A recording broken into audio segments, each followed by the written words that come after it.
Right, so my name's Abhay Adhikari, and if you're on Twitter, I'm there as Gopal Das.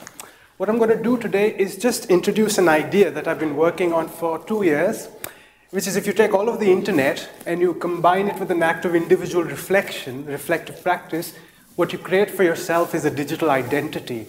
And a DI is something which I feel it can bridge the gap between your physical and online lives. So I'm going to explain this in 3 ways, give you a personal example, some applications, and the vision.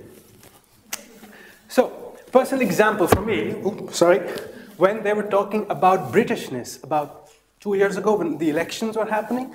Now, I've been in this country for 7 years, and I couldn't relate to any of the arguments, debates that were going on, because even on a good day, this is me, I speak bits of various languages, so I'm a mongrel in that sense. I've done a spot of research on breathing, not really useful. Love to walk in the countryside, and I like the internet. So what was British about me? Well, I like walking. Now there's this guy called the Walking Englishman. He's walked across the country, and he's given you detailed routes of where he's been. So I started walking. And, you can't really see the photos, but for 2 years, well, 8 months really, 400 miles and 8 kilograms later, I sort of, shared all my experiences of climbing caves, posing on top of hills, the photo of me which you can't see rolling in the snow, and when the weather was really bad, I was just jumping in my flat.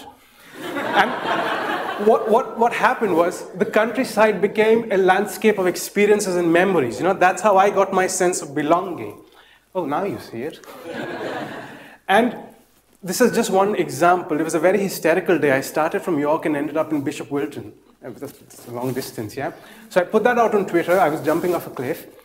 Bishop Wilton is on Twitter, lovely lady. So we met, we had a conversation, and I helped her in a very small way to promote the annual craft fair. And this is about community, sustainability, local arts, whatever. So through my act of reflection, I was able to have a conversation around shared values and feel British. So if I could find my own version of Britishness using the idea of digital identities, I wanted to see, is this applicable anywhere else? Yeah? Can you take any idea, goal, aspiration, put it on the web, and generate meaningful conversation? So I was in Portland in the States 4 months ago, and PNC has a lovely art school, and I was working with a room full of artists. And there was this lovely lecturer, she's from New York, and she's an ex-editor for a magazine. And we had this amazing session, creating a digital identity, and her mission statement was, I just want to reach out to smart and good-looking people to talk about design. Yeah? Conversely, I was in the Bali, which is in Amsterdam, in May, and we had another workshop happening. And then this guy says, I want a digital identity to reach out to teachers so I can reach out to isolated students, because I think they'll make a great think tank for the future.